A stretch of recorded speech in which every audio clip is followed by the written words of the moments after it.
Hello बच्चों, कैसे हो आप सभी। मैं लेके आया हूँ आज एक नई एक्सरसाइज 4.4 डिटरमिनेंट का हमारा क्लास 12 का टॉपिक है ये। 4.3 एक्सरसाइज तक हम कर चुके हैं। अगर आपने 4.3 एक्सरसाइज तक नहीं किया है तो आप एक बार वीडियोस के लिए डिस्क्रिप्शन में जाओ, वहाँ पे लिंक्स दिए हुए हैं, वहाँ से आप आराम से देख लेना। और 4.1, 2 और 3 के बाद आज हम 4.4 एक्सरसाइज पे आ चुके हैं और 4.4 एक्सरसाइज के अंदर माइनर एंड कोफैक्टर हमें पढ़ना है। ठीक है। अब अगर आप एनसीईआरटी बुक के अंदर देखोगे तो उसमें 2 या 3 डेफिनेशंस दे रखी हैं। ठीक है। तो उन 2-3 डेफिनेशंस के अंदर कंसेप्ट बिल्कुल सिंपल दिया हुआ है, बट कई बार बच्चा कंफ्यूज कर जाता है कि क्या दे रखा है, कुछ समझ नहीं आ रहा। ठीक है। तो अब वो समझने के लिए मैंने बिल्कुल बेसिक सी चीज को डिकोड करके बिल्कुल बेसिक फॉर्म में लिखा हुआ है। तो आज हम इस माइनर और कोफैक्टर के कंसेप्ट को बिल्कुल ईजिली समझते हैं कि है क्या। ठीक है। इसके बाद एक्सरसाइज में 4-5 ही छोटे छोटे क्वेश्चन है, वो आप खुद से कर सकते हैं आराम से ट्राई। ठीक है। तो अभी हम देखते हैं, जैसे हमारे पास एक क्वेश्चन दे रखा है, आपको एक डिटरमिनेंट दिया हुआ है और डिटरमिनेंट में मैं सिंपल सी वैल्यू ले रखी है 1 2 3 4 5 6 7 8 9। ठीक है। ये हमारा एक डिटरमिनेंट है और इस डिटरमिनेंट का मुझे माइनर और कोफैक्टर दोनों कैलकुलेट करना है। तो पहली बात है कि माइनर और कोफैक्टर सिंगल एलिमेंट्स के लिए कैलकुलेट किया जाता है। सिंगल एलिमेंट्स के लिए पहली बात क्या दिमाग में रखनी है, माइनर और कोफैक्टर दोनों सिंगल एलिमेंट्स के लिए कैलकुलेट किया जाता है। ठीक है। तो अब माइनर के लिए कुछ एक पॉइंट लिखा हुआ है जो एनसीईआरटी के हिसाब से मैंने थोड़ा डिकोड करके लिखा है। एक बार इसे समझने की कोशिश करते हैं। माइनर है क्या, फॉर द एलिमेंट ए आई जे, माने ए आई जे का मतलब कोई एक एलिमेंट उठा लो इसका, जैसे कि A11।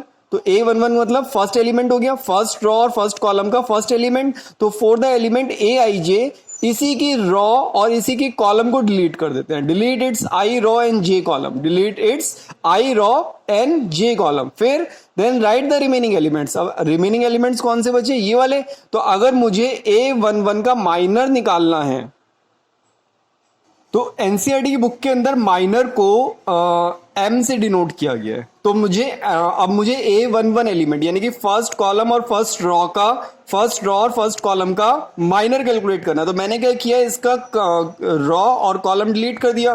तो अब बचे कौन से एलिमेंट, 5 6 8 9। क्लियर है। अब कितना हो जाएगा, अगर इसे सॉल्व करें तो 9 5 सा 45 और 8 6 जा 48। तो आंसर कितना आ गया, -3, है ना।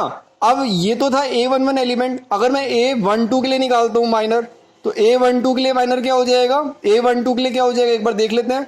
A12 के साथ वाला रॉ और इसी के साथ वाला कॉलम छोड़ दो, इसके साथ वाला रॉ और कॉलम छोड़ दो। तो अब बचे वाले एलिमेंट्स कौन से, जैसे हम एक्सपेंड करते थे बेटा, जैसे हम एक्सपेंड करते थे बिल्कुल वैसे ही करना है, कोई दिक्कत वाली बात नहीं है। हम जैसे डिटरमिनेंट्स को एक्सपेंड करते थे ना, उस टाइम पे हम डॉक्टर साइन के साथ करते थे, तो अब डॉक्टर साइन के बिना करना है हमें ये।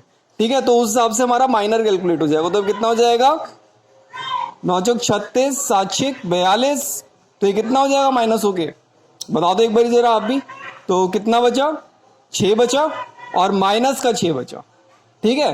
तो अभी ये तो था मेरा माइनर। अब अगर मैं कोफैक्टर की बात करूं तो कोफैक्टर के अंदर हम क्या करेंगे, कोफैक्टर के अंदर हम डॉक्टर साइन को यूज करेंगे। कोफैक्टर के अंदर हम क्या करेंगे, कोफैक्टर के अंदर हम डॉक्टर साइन को यूज करते हुए सॉल्व करेंगे। तो डॉक्टर, बट एलिमेंट्स के जो हमारे बाहर वाले जो एलिमेंट्स हैं इनको यूज नहीं करेंगे यहाँ पर। जैसे हम एक्सपेंड करते हुए बाहर वाले एलिमेंट्स को भी यहाँ लिख देते थे, बट यहाँ पे नहीं लिखेंगे। तो अब मुझे अगर कोफैक्टर निकालना है किसका, और कोफैक्टर का रिप्रेजेंटेशन होता है ए से। ठीक है। तो एक बार ना वीडियो को वापस से भी रिवाइंड करके देख लेना। कई बार बच्चा बोलता है कि हमें कंफ्यूजन हो गया, पूरा वीडियो देखा तो उसमें जल्दी जल्दी में पता नहीं लगा। तो एक बार वापस से वीडियो रिवाइंड करके देखो, शब्द वही हैं, समझने में हो सकता है किसी को जल्दी समझ में आ जाए, किसी को थोड़ा टाइम लगे। ठीक है। तो ऐसी दिक्कत वाली बात नहीं है, आप अगर वापस से वीडियो रिवाइंड करके देखो आपको चीजें समझ में आएंगी। तो माइनर को हम एम से रिप्रेजेंट करते हैं, कोफैक्टर को हम ए से रिप्रेजेंट करते हैं। तो अब मुझे कोफैक्टर निकालना है A12 का। कंसेप्ट बिल्कुल सिंपल ही है, वही रॉ और कॉलम छोड़ दो तो बचे हुए एलिमेंट 4 6 7 9। तो 4 6 7 9 मैंने लिख दिया। अब इसके साथ साथ एक काम मुझे और करना है कि यहां पर डॉक्टर साइन को अप्लाई करना है। यानी कि माइनर अगर कैलकुलेट करेंगे तो no doctor sign required, no doctor sign required. और जब हम कोफैक्टर कैलकुलेट करेंगे तो डॉक्टर साइन रिक्वायर्ड, यहाँ पे डॉक्टर साइन रिक्वायर्ड है, तो अगर हम यहाँ पे डॉक्टर साइन रिक्वायर्ड है तो यहाँ पे ये एलिमेंट नहीं लिखा जाएगा, उस एलिमेंट से एसोसिएटेड वर्ड जो डॉक्टर साइन था, यानी कि मैंने क्या बताया था, अगर यहाँ पे पॉजिटिव है तो यहाँ पे अब नेगेटिव आ जाएगा। ठीक है, तो इस हिसाब से मेरा आंसर क्या था, पहले मेरा आंसर कितना आ रहा था 36 माइनस 42, और इसके बाहर हमारा एक नेगेटिव साइन है ये वाला, तो अब आंसर कितना आ जाएगा, मेरा आंसर आ जाएगा प्लस का 6। ठीक है, अगर मेरे को एक और निकालने के लिए कोई बोले, मैं सपोज करो A32 के लिए निकालता हूं, तो A32 के लिए अब क्या हो जाएगा, देखो A32 मेरा है कौन सा एलिमेंट, A32 थर्ड रॉ का सेकंड कॉलम का एलिमेंट है, ये वाला third raw second column, intersect यही होगा, तो ये वाला एलिमेंट, और ये डॉक्टर साइन पे आ रहा है, तो यानी कि पहले झटाक से नेगेटिव साइन लगा दिया मैंने, और नेगेटिव साइन लगाने के बाद क्या होगा, इसका कॉलम और इसका रॉ छोड़ दिया, तो बचे हुए एलिमेंट कौन से हैं 1 3 4 6। देखो मैंने क्या किया, मैंने ये रॉ और ये कॉलम छोड़ दिया, जैसे हम एक्सपेंड करते थे ना बेटा, जैसे हम डिटरमिनेंट को एक्सपेंड करते हुए यूज करते थे कंसेप्ट को, बिल्कुल वैसे ही करना है, बस यहाँ पे अब माइनर और कोफैक्टर दो अलग टर्म्स आ गई हैं। माइनर के अंदर डॉक्टर साइन का रिक्वायरमेंट नहीं है, कोफैक्टर के अंदर डॉक्टर साइन का रिक्वायरमेंट है। तो अब A32 के अंदर क्या किया हमने, A32 के अंदर इसी का रॉ और कॉलम छोड़ दिया, तो 1 3 4 6 आ गया, क्या आ गया 1 3 4 और 6।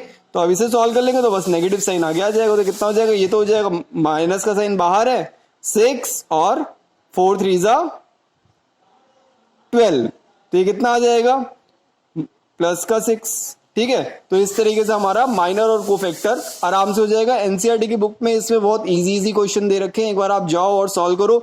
सिंपल सी बात क्या ध्यान रखनी है कि माइनर के अंदर डॉक्टर साइन का जो मैंने कंसेप्ट बताया था वो यूज नहीं होगा, और कोफैक्टर के अंदर डॉक्टर साइन का कंसेप्ट यूज होगा, यानी कि अगर वो डॉक्टर साइन पे आएगा तो साइन चेंज हो जाएगा, डॉक्टर साइन पे नहीं आएगा तो कोई साइन चेंज नहीं होगा। बट माइनर के अंदर चाहे वो डॉक्टर साइन पे आए चाहे वो डॉक्टर साइन पे ना आए, साइन चेंज नहीं होगा। ठीक है, तो बहुत आसान सा कंसेप्ट है, एक बार इसे आप घर पे आराम से सॉल्व करके देखना। होमवर्क का जो एक्सरसाइज का सॉल्यूशन है उसे ग्रुप में सेंड कर दिया करो, तो उससे मुझे भी कंफर्म होता रहेगा कि आप कंटिन्यूशन में बरकरार पढ़ते जा रहे हैं साथ साथ। और इसी के साथ आज के लिए इतना ही था। अपना ध्यान रखो, take care, bye bye, all the best, bye.